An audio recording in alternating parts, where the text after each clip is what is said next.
Hello and welcome to the show. I'm Suyash Barve. Let's get started with the week's absurdities.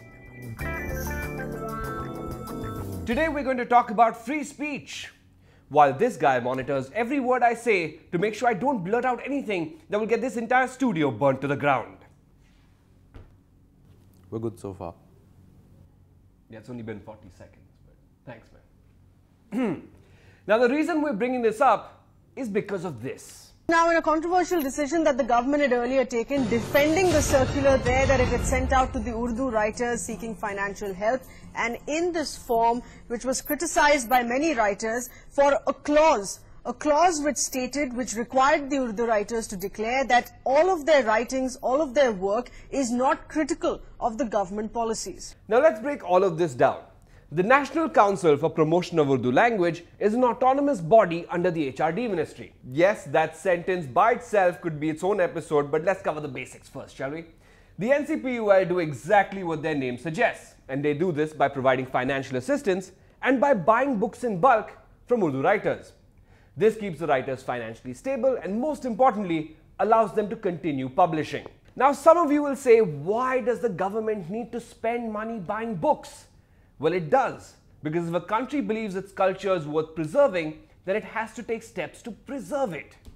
Also, they kind of have to do it because Urdu poetry just doesn't have the marketability that this enjoys. And now, the circular. Writers applying for financial assistance were asked to state that they will not write anything that is against national interest, promotes disharmony between various communities, and here's the kicker, anything that is against the policies of the central government. See, only that last one is a serious problem because, as evidenced by this episode, you never know when a central government policy is going to be complete bullshit. And as always, in classic fashion, this government has just dug in their heels. In fact, the NCPUL director Irtiza Karim said, if a writer wants financial aid from the government, then of course the content cannot be against it. We will naturally protect the interests of the government. See, it's weird because you know that quote is messed up. But for some reason, it sounds about right, like it's almost logical. Because it actually is just one word away from being a perfectly rational statement. If you replace the word government with the word political party, then all of that is a totally reasonable thing to say. But a government has to be above shit like this. The government can't just cut funding to voices that may be critical.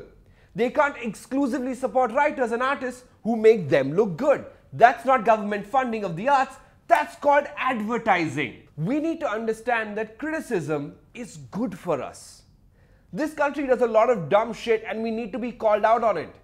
We as a populace still haven't grasped the core concept of garbage cans. What is that?